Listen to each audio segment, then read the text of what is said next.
नमस्कार, सगरमाथा प्राइम समाचारमा स्वागत छ। म केशव शर्मा।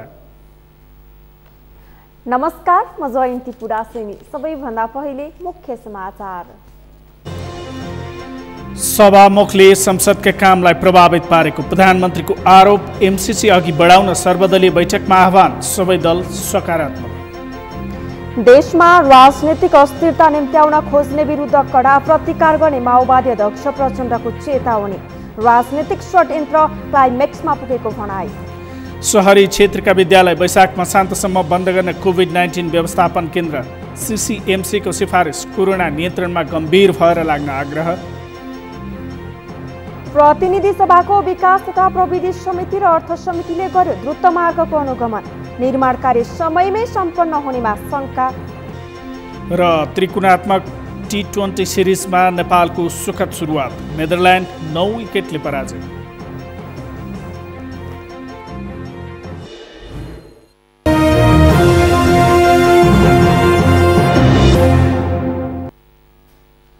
सगरमाथा प्राइम समाचार अब विस्तारमा। सरकारले संसदलाई कुनै पनि बिजनेस नदिएको भनेर आरोप लागिरहेका बेला प्रधानमन्त्री केपी शर्मा ओलीले बोलाएको सर्वदलीय बैठकमा समेत यो विषयले प्रवेश पाएको छ। प्रधानमन्त्रीले बोलाएको आजको बैठकमा सभामुखले संसदका कामलाई प्रभावित बनाएको गुनासो गरेका छन्। त्यसबाहेक संसदमा विचाराधीन रहेको तर प्रक्रियामा प्रवेश समेत नभएको एमसीसी सम्झौता अघि बढाउन प्रधानमन्त्रीले आग्रह गरेका छन्। अमृतराज काफलेको रिपोर्ट। माओवादी केन्द्रका अध्यक्ष प्रचण्ड सहभागी नभएको सर्वदलीय बैठकमा प्रधानमन्त्री केपी शर्मा ओलीले संसदमा विचाराधीन रहेको एमसीसी सम्झौतालाई अघि बढाउन सबै दलहरूलाई आग्रह गरेका छन्। बैठकमा प्रधानमन्त्रीले गरेको आग्रहलाई अन्य दलले समेत समर्थन गरेको सरकारले जनाएको छ। संसदमा लामो समयदेखि विभिन्न बिजनेसहरू अड्किएका छन्। खास गरी एमसीसी लामो समयदेखि अड्किरहेको छ। झन्डै पौने 2 वर्ष भयो। त्यो पास गर्ने कि नगर्ने संसदको आफ्नो बिजनेसको कुरा हो। संसदलाई त्यो अधिकार छ, उसले पास गर्न पनि सक्छ, नगर्न पनि सक्छ। तर सभामुखले तजविजी अधिकार प्रयोग गरेर, जुन तजविजी अधिकार उहाँसँग छैन, त्यसलाई लामो समयसम्म रोक्न मिल्दैन भन्ने कुरामा चाहिँ सबै दलहरूको एउटा साझा धारणा रह्यो। केही दलहरू एमसीसीप्रति आलोचक पनि हुनुहुन्थ्यो। उहाँहरूले आफ्नो आलोचना, आफ्ना केही आशंकाहरू प्रकट गर्नुभयो। तर संसदले जे गर्छ तर बिजनेस चाहिँ रोक्न मिल्दैन भन्ने विषयमा सबै दलले कुराकानीहरू गर्नुभएको छ। र यो विषयमा सभामुखसँग कार्यव्यवस्था परामर्श समितिमा र अरू विभिन्न ठाउँमा छलफल गरेर यो विषयलाई एउटा टुङ्गोमा पुर्याउनुपर्छ भन्ने पनि सहमति भएको छ। प्रमुख प्रतिपक्ष दल नेपाली काङ्ग्रेसले समेत एमसीसीलाई अघि बढाउने सम्बन्धमा सकारात्मक जवाफ दिएको छ। काङ्ग्रेसले एमसीसीलाई अघि बढाउन कार्यव्यवस्था समितिमा प्रस्ताव लिएर आउन सरकारलाई भनेको छ। काङ्ग्रेसले एमसीसीसँगै संसदलाई बिजनेस दिने, रिक्त रहेको स्थानमा उपनिर्वाचन गर्ने, उपसभामुखको निर्वाचन गर्ने र कोरोना नियन्त्रणका बारेमा समेत गम्भीर बन्न सरकारको ध्यान आकर्षण गराएको छ। संसदलाई अपाङ्ग किन राखियो र यस्तो किसिमले संसदलाई अपाङ्ग किन राख्ने काम भएको छ सरकारबाट, अब त्यो कुरा चाहिँ नि अझ हामीलाई गम्भीर आपत्ति छ। त्यस्तै गरेर चाहिँ देशलाई यस्तो गतिरोध, र मैले त आफ्नो कुरा राखेँ कि हामीले सिस्टम बचाउने हो, व्यवस्थालाई महत्त्व दिनु पर्यो। यो चाहिँ सत्तालाई भन्दा खालि आफ्नै कुर्सी बचे मात्रै व्यवस्था बच्ने नभए नबच्ने भन्ने कुरातिर यो जानु भएन। एमसीसीको बारेमा पनि हामीले प्रश्न राखेका छौँ। यो त हाम्रै सरकारको पालामा चाहिँ नि यो सम्झौता भएको हो। अब यसमा आपत्तिजनक के छ भने त्यो चाहिँ नि त्यही हेरौँ, सदनमा छलफलमा ल्याउनुहोस्, हामीले छलफलमा ल्याउनुहोस् भनेर भनेका छौँ। अब यो शिथिल र विशिल त अब चाहिँ प्रयत्न हो, हामीले प्रयत्न गरिराखेका छौँ होइन। अब सकेन भने, सङ्ख्या पुगेन भने के गर्ने, हाम्रो कोसिस छ। कोरोना महामारीका विषयमा समेत सर्वदलीय बैठकमा छलफल भएको छ। सहभागी नेताहरूले अवस्था हेरेर प्रभावित क्षेत्रका विद्यालय बन्द गर्न, धेरै भिडभाड हुने जात्रा लगायतमा भिडभाड कम गर्न प्रभावकारी कदम चाल्न सरकारलाई सुझाव दिएका छन्। सर्वदलीय बैठकमा माओवादी केन्द्रका अध्यक्ष प्रचण्ड भने सहभागी भएनन्। जवाफमा सरकारले माओवादी बिना पनि देश चल्ने कडा टिप्पणी गरेको छ। सर्वदलीय बैठकमा सरकारका मन्त्रीहरू, काङ्ग्रेस सभापति शेरबहादुर देउवा, जनता समाजवादी पार्टीका अध्यक्ष महन्त ठाकुर र राप्रपाका तर्फबाट अध्यक्ष प्रकाश चन्द्र लोहनी लगायतका नेताहरू सहभागी थिए। बैठकमा प्रधानमन्त्री केपी शर्मा ओलीले सभामुख अग्निप्रसाद सापकोटाको भूमिकाको चर्को आलोचना समेत गरेका छन्। सगरमाथा टेलिभिजनका लागि क्यामेरामा सुरेन्द्र राउतका साथमा अमृतराज काफले, काठमाडौँ। नेकपा माओवादी केन्द्रका अध्यक्ष पुष्पकमल दाहालले मुलुकको राजनीति क्लाइमेक्समा पुगेको टिप्पणी गर्नुभएको छ। तत्कालीन नेकपा माओवादी केन्द्र र नेकपा एमाले बीच एकता भएपछि सबैतिर खुसियाली भए पनि प्रतिक्रियावादी र उग्र गुटवादीहरूलाई सह्य नभएको प्रसङ्ग उल्लेख गर्दै उहाँले तिनै शक्तिको षड्यन्त्रको क्लाइमेक्सको रूपमा मुलुकको राजनीति पुगेको टिप्पणी गर्नुभयो। पार्टी निकट शिक्षक सङ्गठनको कार्यक्रममा शनिबार उहाँले प्रधानमन्त्री केपी ओली निकटका उग्र गुटवादी, प्रतिक्रियावादी, प्रतिक्रान्तिकारी र दक्षिणपन्थी सोच भएकाले एकतासँगै सुरु गरेको षड्यन्त्र एकीकरण भङ्ग भएसँगै क्लाइमेक्समा पुगेको दावी गर्नुभयो। नेता भेटियो भन्ने थियो, तर केपी र केपी नजिकका केही उग्र गुटवादीहरूलाई त्यो सह्य भएन। त्यही बिन्दुबाट पार्टीभित्र चरम गुटबन्दी र हाम्रा विरुद्ध भ्रामक प्रचारबाजी षड्यन्त्र सुरु भयो। तपाईहरुले हेर्नुभयो भने केन्द्रीय समितिको बैठकले पहिलोचोटि पार्टीलाई साँच्चै रूपमा एकीकृत गर्ने, केन्द्रीकृत गर्ने र अनि हाम्रो घोषणापत्र र प्रतिवेदन र विधान अनुसार पार्टी सञ्चालित हुने कुराको सुनिश्चिततासँगै प्रतिक्रियावादी, प्रतिक्रान्तिकारी सोच भएका, दक्षिणपन्थी सोच भएका मान्छेहरूले यो पार्टीलाई विभाजित गरी छाड्ने षड्यन्त्र गरेको र त्यही षड्यन्त्रको क्लाइमेक्सका रूपमा अहिलेको राजनीति छ। उहाँले मुलुकको राजनीतिक स्थिरता देख्न नचाहने र अस्थिरता निम्त्याउन खोज्ने विरुद्धको प्रतिकारमा आफूहरू लागिरहेको भन्दै छिट्टै त्यसको सङ्केत गण्डकी र लुम्बिनी प्रदेशमा देखिने दावी गर्नुभयो। उप प्रधानमन्त्री ईश्वर पोखरेलले मुलुकको राजनीति गलत दिशामा गइरहेको भन्दै त्यसको प्रतिवादमा उत्रन आह्वान गर्नुभएको छ। आज काठमाडौँमा भएको एक कार्यक्रममा उप प्रधानमन्त्री पोखरेलले सरकार ढाल्ने खेल भइरहेको भन्दै त्यस्ता गलत क्रियाकलाप विरुद्ध सबै जनता प्रतिकारमा उत्रनुपर्ने बताउनु भएको हो। जनताले सही र गलत क्रियाकलाप छुट्याएर हर क्षेत्रमा देखिएको गलत कार्य विरुद्ध प्रतिवाद गर्नुपर्ने उहाँले जोड दिनुभयो। निर्वाचित सरकारले निश्चित समयावधि पनि लिएर आएको भन्दै त्यसअघि नै सरकार ढाल्ने प्रयास भए मुलुक र जनताका लागि ठूलो दुर्भाग्य हुने उहाँले बताउनुभयो। सरकारले गरेका काम सबै सार्वजनिक भएको र सरकारका राम्रा काम र कमजोरीको हिसाब किताब चुनावमा हुने भन्दै उहाँले सरकार ढाल्ने, जनतामा निराशा फैलाउने र अस्तव्यस्त अवस्था सृजना गर्ने प्रयास भए राम्रो नहुने चेतावनी दिनुभयो। निर्वाचित भएको सरकार रहन्छ, उसले गल्ती कमजोरी गर्यो भने जनताले फेरि निर्वाचनको बेलामा दण्डित गर्छन्। यो चिजलाई हामीले किन स्वीकार नगर्ने? अनि त्यही कुरा छोडेर, यो कुरा छोडेर अरू काममा लाग्यो भने यसले दुर्भाग्य निम्त्याउँछ। हो, अहिले यस खालका प्रवृत्तिहरू देखा परेका छन् जुन प्रवृत्तिलाई हामीले स्वीकार गर्नुहुन्न, त्यो गलत हो भनेर त्यसलाई प्रतिवाद गर्नुपर्ने जरुरत छ। उप प्रधानमन्त्री पोखरेलले पछिल्लो समय मुलुकमा देखा परेको राजनैतिक खिचातानीले कामै गर्न नसकिने वातावरण सृजना भएको बताउनुभयो। स्थिर सरकार भए मात्र सामाजिक, आर्थिक र भौतिक पूर्वाधार तथा समग्र विकासका काम गर्न सकिने उहाँको तर्क थियो।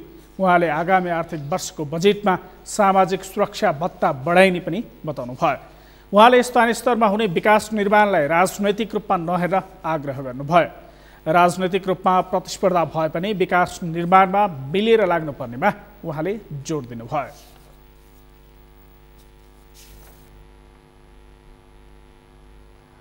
कोभिड-19 व्यवस्थापन केन्द्र सीसीएमसीले शहरी क्षेत्रका विद्यालय आगामी वैशाख मसान्तसम्म बन्द गर्न सिफारिस गर्ने निर्णय गरेको छ।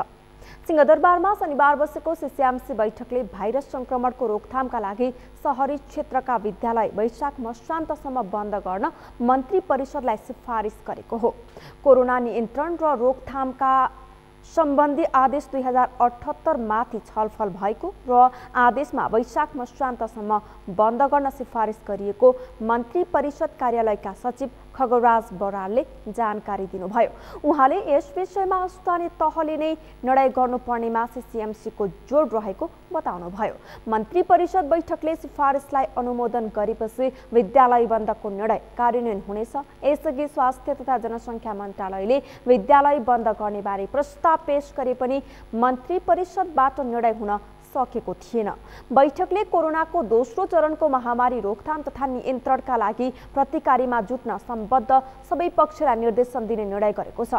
पहिले सरकारले गरेका निर्णय कार्यान्वयन गर्दै जाने, मास्क तथा सेनिटाइजर लगाउने, समुदाय टोलमा स्थानीय निकायले जनचेतना फैलाउने लगायत काममा जोड दिएको सचिव बरालले बताउनुभयो।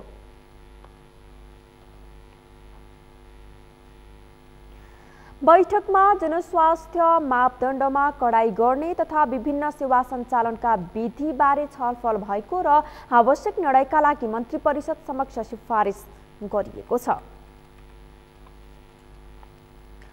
संघीय सरकारको निरन्तरता वा नयाँ सरकार बन्ने विषयले राजनीतिक तातिरहेको समयमा सुदूरपश्चिम सरकारको पनि दिनगन्ती सुरु भएको छ।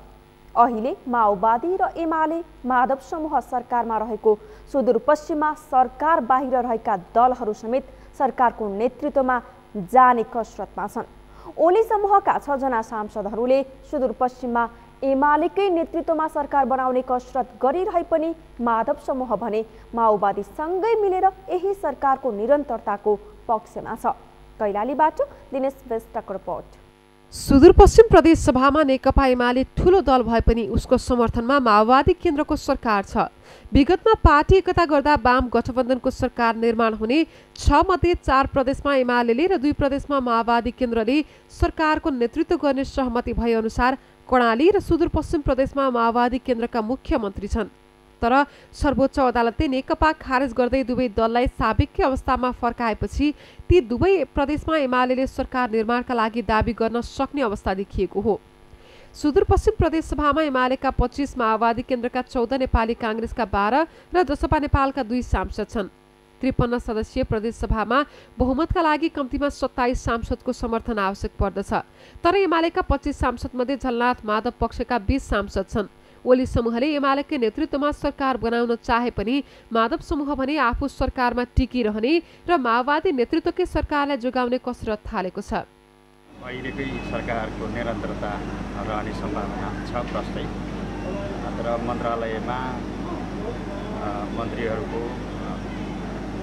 कार्यक्षमता, कार्य सम्पादन क्षमतादेखि लिएर पर्फर्मेन्सहरू पनि मूल्याङ्कन भएकै छ। मलाई लाग्छ अब सम्पूर्ण रूपले नयाँ मन्त्रीहरू पनि बन्न नसक्छ।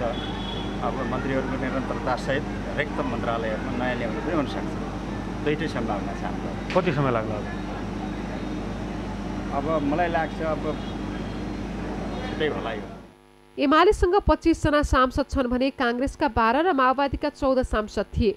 पूर्व मन्त्री झपट बोहरा एमालेमा प्रवेश गरिसकेपछि उनीमाथि कारबाहीका लागि पार्टीले सिफारिस गरिसकेको छ। माओवादी, काङ्ग्रेस र एमालेका अब बराबर सांसद रहनेछन्। त्यसका लागि जनता समाजवादी पार्टीलाई दुवै पक्षले साथ लिनै पर्छ। काङ्ग्रेसले सत्तामा नजाने भनिरहे पनि अहिले नेतृत्व लिन तयार रहेको सङ्केत गरेको छ। सामान्यतया अन्य दलहरूसँग छलफल गरिरहेको काङ्ग्रेसले पनि निर्णयका लागि केन्द्रकै मुख ताकेको छ। अब हाम्रो त सदासहित जहिले पनि के हो भने हामी सत्तामा भन्दा पनि सकभर नेकपाकै साथीहरूले बहुत सुझबुझका साथ उहाँलाई जुन जनताले 5 वर्षलाई म्यान्डेट दिएको त्यही अनुसार जानुपर्थ्यो।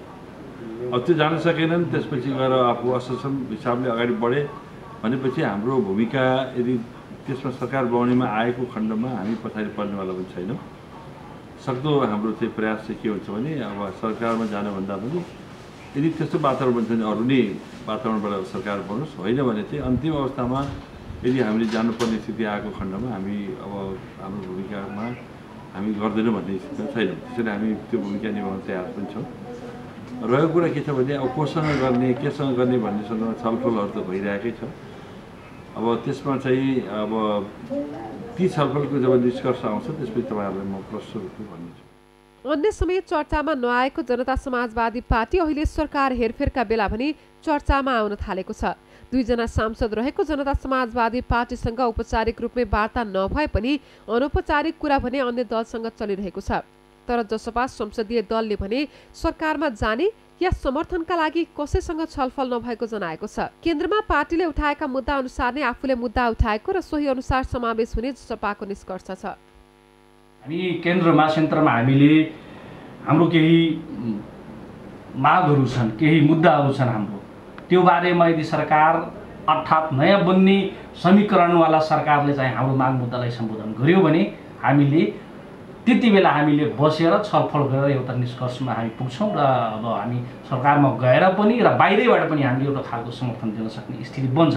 तर हामीले जुन माग मुद्दा उठाएका छौँ, जस्तै टिकापुर घटनादेखि मधेसमा आन्दोलनको क्रममा चाहिँ धेरैलाई मुद्दा लागेको छ, त्यो मुद्दाको फिर्ता नहुँदासम्म हाम्रो मान्य रेशम लगायत अरू राजबन्दी परिवारहरू जुन जेलमा हुनुहुन्छ भाइहरू निर्दोष, उहाँहरूको रिहा नभएसम्म सङ्घमा पनि र हाम्रो यो सुदूरपश्चिम प्रदेशमा पनि हामीले सत्ता सहकार्य चाहिँ गर्ने पक्षमा हामी छौँ।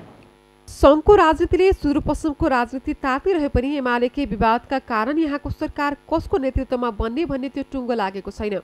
दुईवटा मन्त्रालय मन्त्रीविहीन छन्। एमाले, माओवादी तथा काङ्ग्रेस कसको नेतृत्वमा सरकार बन्छ त्यो भने समयले नै देखाउनेछ। सगरमाथा टेलिभिजनका लागि कैलालीबाट दिनेश विष्टको रिपोर्ट। सगरमाथा प्राइम समाचारमा एकैछिन विश्रामपछि प्रतिनिधि सभाको विकास तथा प्रविधि समिति र अर्थ समितिले गर्यो द्रुत मार्गको अनुगमन। निर्माण कार्य समयमै सम्पन्न हुनेमा शंका। म्याग्दीको अन्नपूर्ण गाउँपालिकामा निर्माण सुरु भएको 28 महिनामा सडक आयोजनाको 52% भौतिक प्रगति, तोकिएको समयमा सम्पन्न हुनेमा आशंका।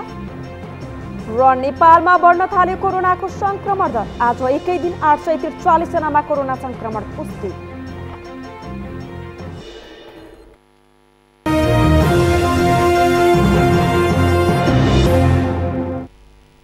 विश्रामपछि सगरमाथा प्राइम समाचारमा पुनः स्वागत छ। अब बाँकी समाचार। प्रतिनिधि सभाको विकास तथा प्रविधि समिति र अर्थ समितिले काठमाडौँलाई तराई जोड्ने द्रुत मार्गको संयुक्त अनुगमन गरेको छ। नेपाली सेनाले निर्माण गरिरहेको काठमाडौँ तराई द्रुत मार्ग निर्माणमा ढिलाइ भएको गुनासो बढिरहेको बेला संसदीय समितिहरूले संयुक्त अनुगमन गरेका हुन्। संसदको विकास तथा प्रविधि समितिमा निर्माण प्रक्रिया ढिलो भएको उजुरी नै परेको थियो।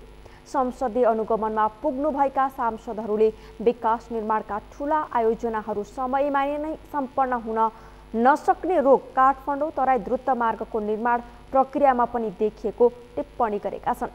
स्थलगत अध्ययन गर्न पुगेका समिति सदस्यहरू बीच आयोजना समयमै सम्पन्न हुनेमा दुईमत देखिएको छ। विकास तथा प्रविधि समितिका सदस्यहरूले चुनौतीपूर्ण र ठूला कामहरू बाँकी नै रहेकाले समयमै सम्पन्न हुनेमा शंका व्यक्त गरे भने अर्थ समितिका सदस्यहरूले समयमै आयोजना सम्पन्न हुनेमा ढुक्क रहन आग्रह गरेका छन्। विकास समिति अन्तर्गत गठित द्रुत मार्ग अध्ययन उपसमितिका संयोजक गणेश कुमार पहाडीले 2081 सालको कार्तिक मसान्तभित्र सम्पन्न गरिसक्नुपर्ने आयोजनाको अहिलेको अवस्था हेर्दा समयमै सम्पन्न हुन नसक्ने देखिएको प्रतिक्रिया दिनुभयो। राष्ट्रिय प्राथमिकता प्राप्त आयोजनाहरूको निर्माण कार्यमा ढिलासुस्ती भएको छ र त्यसको प्रभाव चाहिँ यो फास्ट्यागमा पनि अवश्य नै पर्छ नै। किनभनेदेखि चाहिँ मेलम्ची खानेपानी आयोजना 20 वर्ष 25 वर्ष लगाएर भर्खरै मेलम्ची खानेपानी आयोजना सम्पन्न भएको छ। यो हिसाबले हेर्दाखेरि नेपालमा आयोजना पूर्व तयारीका कामहरू चाहिँ सम्पन्न नगरिकन जुन ठेक्का व्यवस्थापन गर्ने हाम्रो परिपाटी छ, यसले गर्दाखेरि नेपालका ठुला आयोजनाहरू निर्धारित समयभित्र निर्धारित लागतमा चाहिँ सम्पन्न भएका छैनन्। त्यसो भएको हुनाले हामीले मैले अघि नै भने त्यसको प्रभाव यसमा पनि पर्छ। 81 कार्तिकमै सम्पन्न हुने कुरामा चाहिँ केही चुनौतीहरू छन्।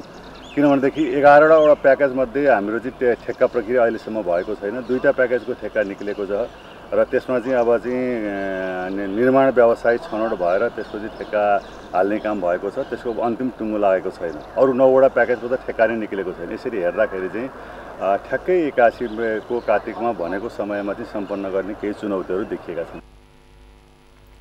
अनुगमनमा गएका अर्थ समितिका सभापति तथा समिति सदस्यहरूले भने आयोजना निर्माण समयमै सम्पन्न हुने बताए। उनीहरूले द्रुत मार्ग निर्माण प्रक्रियामा राजनैतिक खिच्चातानीको प्रभाव पर्न दिन नहुने बताएका थिए।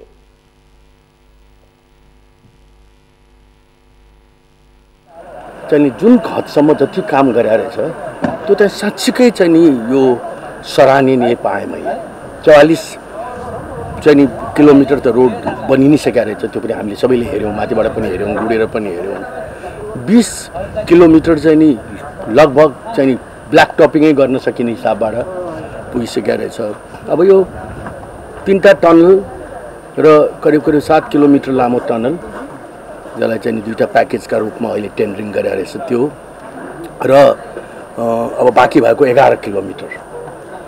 अब यसलाई चाहिँ अगाडि बढाउनको लागि जुन अहिले कसरत भइरहेछ, अब यो सकेसम्म छिटो टुङ्गियो, जो फेरि कुनै राजनीतिक चाहिँ खिचातानीको चाहिँ शिकार नबनोस् हैन। आर्मीले आफ्नो तर्फबाट गर्नुपर्ने पुरा पूर्वाधार बनाइदिएर चटक्क पारेर राखिदिएको स्थिति। नेपाली सेनाले अहिले तराई क्षेत्रमा कालोपत्रे गर्न मिल्ने गरी र पहाडी क्षेत्रको सजिलो क्षेत्रमा कामहरू गरिरहेको छ। ठूला ठूला पुल र सुरुङ मार्ग समेत बनाउनु पर्ने भएकाले त्यसका लागि आवश्यक पहुँच मार्ग पनि बनाइरहेको छ। प्रतिनिधि सभा अन्तर्गत अर्थ समितिका सभापति कृष्ण दाहालले द्रुत मार्ग बन्ने कुरामा सबै सकारात्मक भएर भूमिका खेल्न सके समयमा नै आयोजना पूरा हुने अवस्था रहेको प्रतिक्रिया दिनुभयो। यो फास्ट ट्र्याकको एउटा ट्र्याक ओपनको काम चाहिँ सम्पन्न भइसकेको छ, ठेक्काको चरणमा अगाडि बढिसकेको छ। त्यसैले गर्दाखेरि यो चाहिँ द्रुत मार्ग काठमाडौँलाई सप्लाई गर्नको निम्ति पनि र काठमाडौँसम्म यो अन्तर्राष्ट्रिय विमानस्थलसम्म जोड्नको निम्ति एउटा द्रुत मार्गको आवश्यकता भएकोले गर्दा यो आउनै पर्ने थियो, आउँछ र मलाई लाग्छ यो 5 वर्षभित्रमा हामीले एउटा सम्पन्न द्रुत मार्ग चाहिँ हामी भेट्छौँ। एकदम निश्चिन्त हुनुभयो हुन्छ, यो बन्छ। संसदकै सार्वजनिक लेखा समितिले सेनाले ठेक्का प्रयोजनको लागि छनौट गरेको निर्माण कम्पनीको पूर्व योग्यता छनौटमा प्रश्न उठाउँदै प्रक्रिया नै खारेज गर्न निर्देशन दिएको छ।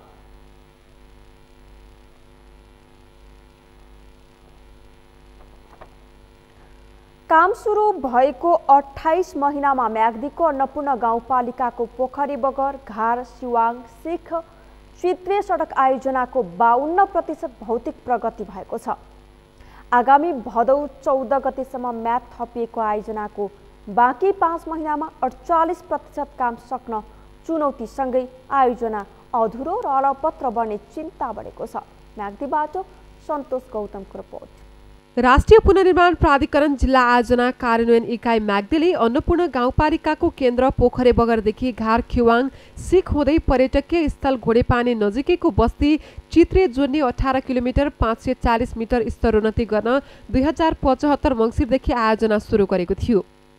कच्ची, साँघुरो र ग्रेड नमिलेको सडकलाई फराकिलो बनाएर ग्राभेल, ढलान, ग्याबियन, पर्खाल, मेसिनरी पर्खाल, नाली, ह्युम पाइप, कल्भर्ट, सोलिङ बनाउन र 3.75 किलोमिटर कालोपत्री गर्न विक्रमसम्म 2075 मङ्सिर 9 गते 27 करोड 91 लाख 35,220 रुपियाँमा मोतीदान जयमाता जेबीसँग सम्झौता गरेको थियो।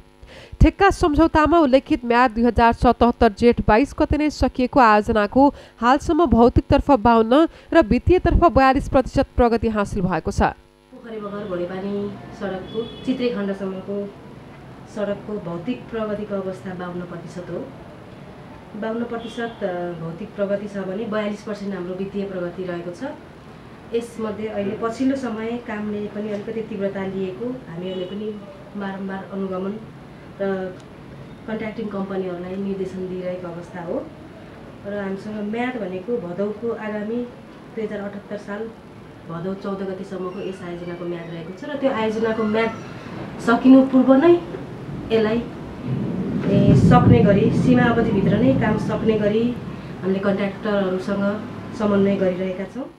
कोरोनाको जोखिम, लकडाउन र अन्य कारण देखाएर 2078 भदौ 14 गतेसम्मका लागि ठेक्काको म्याद थपिएको छ। पोखरे बगरदेखि घार हुँदै खिवाङसम्मको 9 किलोमिटर 100 मिटर सडक विस्तार, ढलान, नाली र पर्खाल निर्माण अन्तिम चरणमा पुर्याएको निर्माण व्यवसायीले सो खण्डमा कालोपत्रेका लागि सबबेस र बेस बिछ्याउने काम गरिरहेको छ। आयोजना प्रभावित सिख, फलाते र चित्रे खण्डमा पहिलो चरणमा डोजरले ब्याक कटिङ मात्र गरेको छ। खिवाङसम्म मात्र काम गरेर आयोजना फिर्ता हुने खतरा बढेको भन्दै सिख, फलाते, चित्रे र घोडेपानीवासी चिन्तित भएका छन्।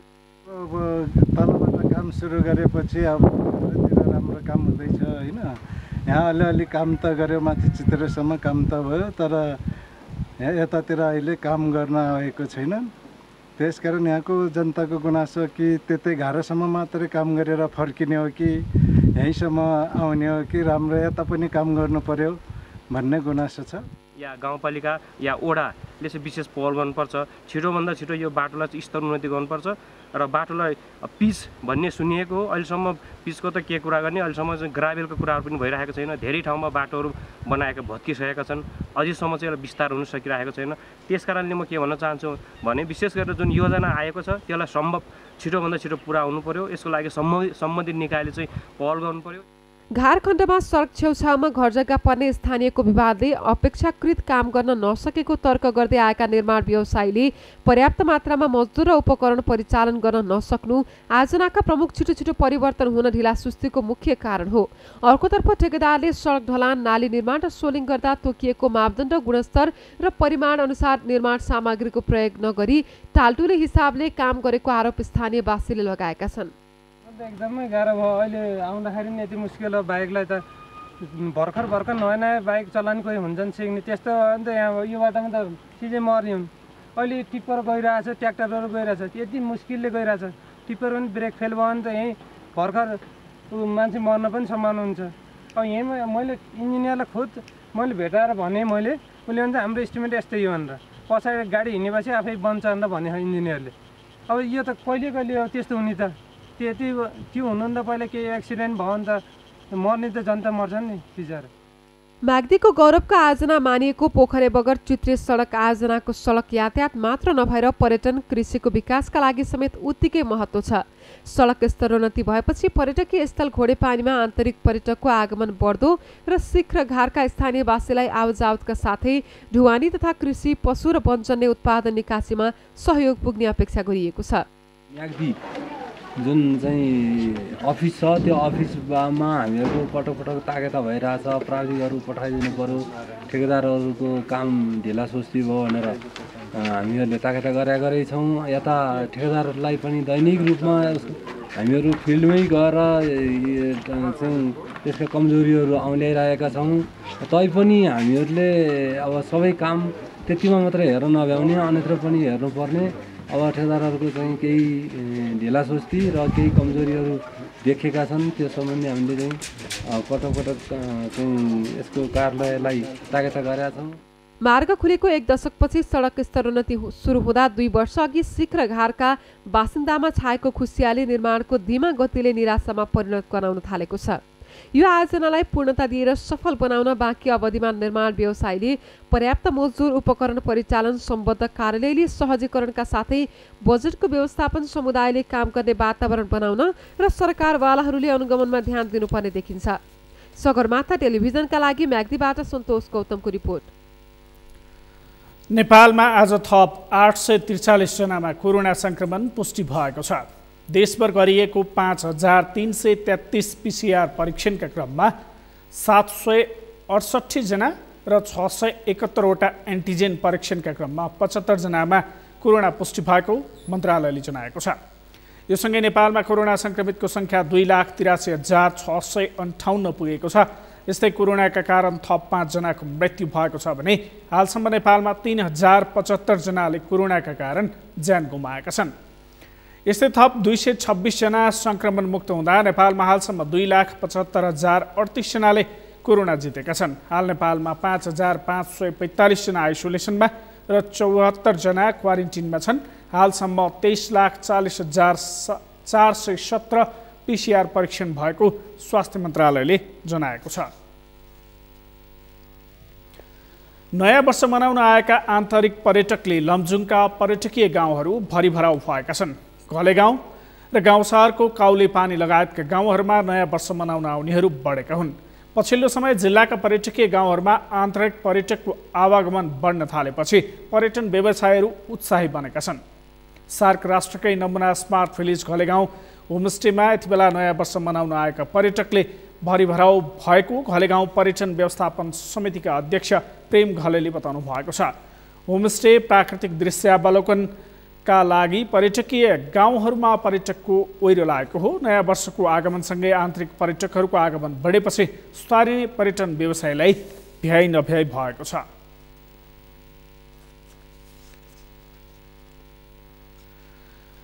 तान्त्रिक प्रयोजनका लागि मानिसको हत्या गर्ने गिरोहलाई कपिलवस्तु प्रहरीले पक्राउ गरेको छ। लाखौं मूल्य पाइने भन्दै महिलाको हत्या गरी हातका औँला काटी बिक्री गर्न खोज्ने गिरोहलाई पक्राउ गरेको कपिलवस्तु प्रहरीले जनाएको छ।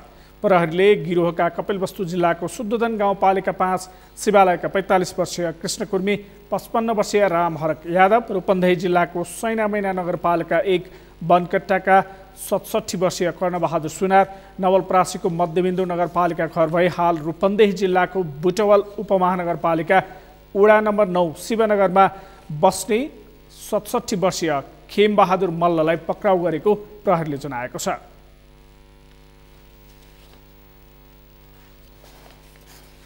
एउटा चौरमा लगी केही बेर गफगाफ गरी 2200 बजेतिर सोही ठाउँमा घाँटी भित्री हत्या गरी मृतकका दुवै हातका औँलाहरू काटी लासलाई बोरामा राखी लास पानीमाथि नआओस् भनेर नतैरियोस् भनेर त्यो लासमा 4वटा ढुङ्गा समेत राखी लासलाई सोही बेती नदीमा फाली मृतकका हातका औँलाहरू बिक्री वितरण गर्ने प्रयोजनको लागि विभिन्न व्यक्तिहरूलाई दिइसकेको अवस्थामा निज मृतकलाई योजना बोलाई हत्या गर्ने तथा हत्या पश्चात मृतकका हातका औँलाहरू विभिन्न स्थानमा सप्लाई गर्ने तथा राख्ने व्यक्तिहरूको सङ्गठित गिरोहका व्यक्तिहरूलाई 78 साल 1 महिना 2 गते पक्राउ गरी जिल्ला अदालतमा कपिलवस्तुबाट सङ्गठित अपराध दर्शक तथा मानव बेचबिखन तथा ओसार पसार प्रसुमा 3 साल न्याय थप गरी अनुसन्धान भइरहेको। उनीहरूलाई कानुन अनुसार मुद्दा चलाइने प्रहरीले जनाएको छ।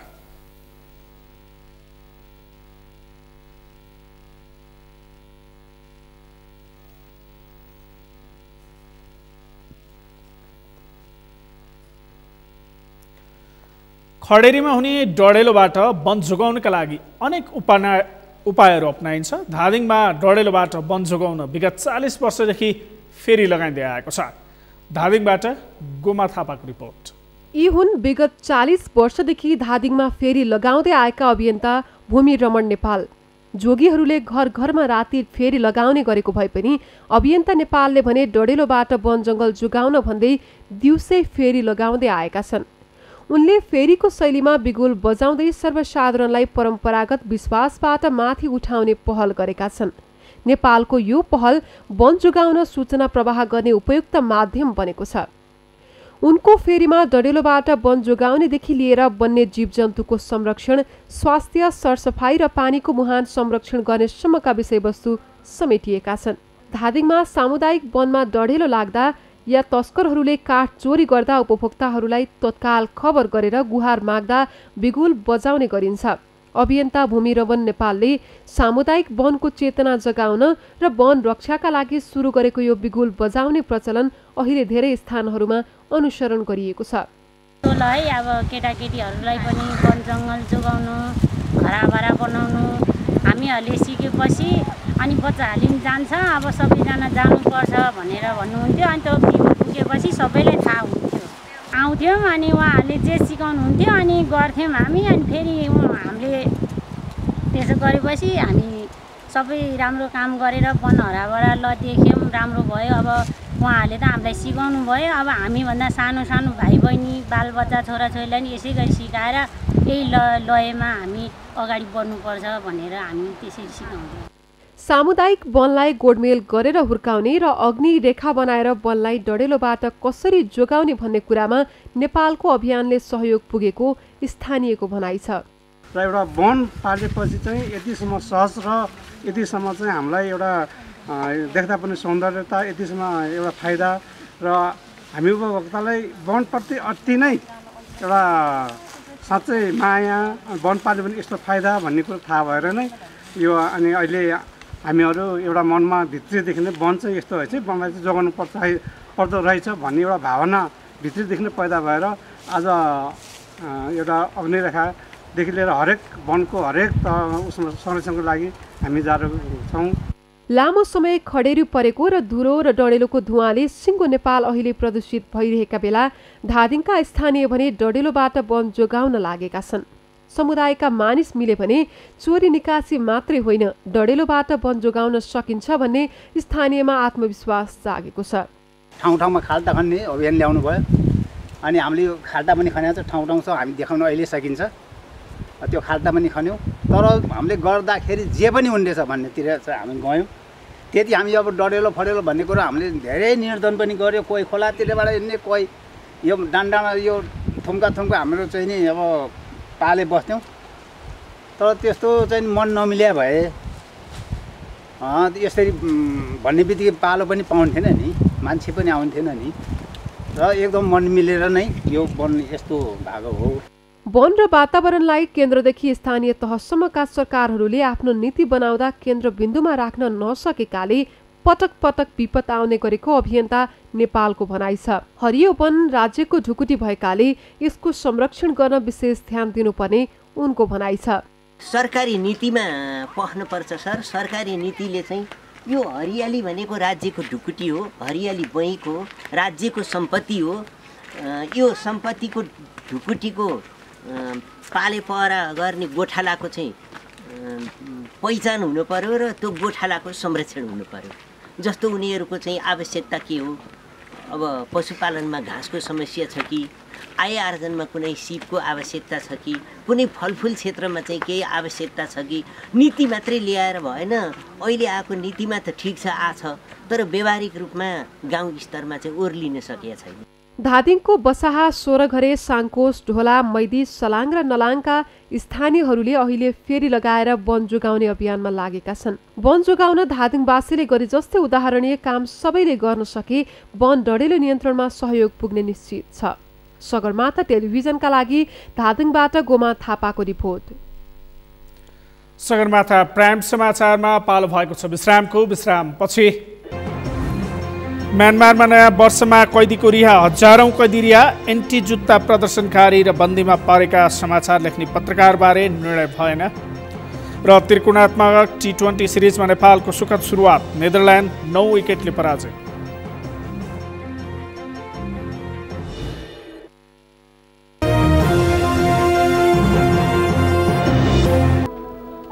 यो सँगै हामी सगरमाथा प्राइम समाचारको अन्त्यमा छौं। अन्त्यमा मुख्य समाचार फेरि एकपटक। सभामुखले संसदका कामलाई प्रभावित पारेको प्रधानमन्त्रीको आरोप। एमसीसी अघि बढाउन सर्वदलीय बैठकमा आह्वान, सबै दल सकारात्मक। देशमा राजनीतिक अस्थिरता निम्त्याउन खोज्ने विरुद्ध कडा प्रतिकार गर्ने माओवादी अध्यक्ष प्रचण्डको चेतावनी।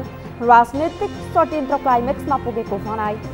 शहरी क्षेत्रका विद्यालय वैशाख मसान्तसम्म बन्द गर्न कोभिड-19 व्यवस्थापन केन्द्रको सिफारिस। कोरोना नियन्त्रणमा गम्भीर भएर लाग्न आग्रह।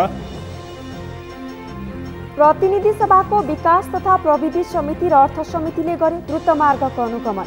निर्माण कार्य समयमै सम्पन्न हुनेमा शंका। र त्रिकोणात्मक T20 सिरिजमा नेपालको सुखद सुरुवात, नेदरल्यान्ड 9 विकेटले पराजय।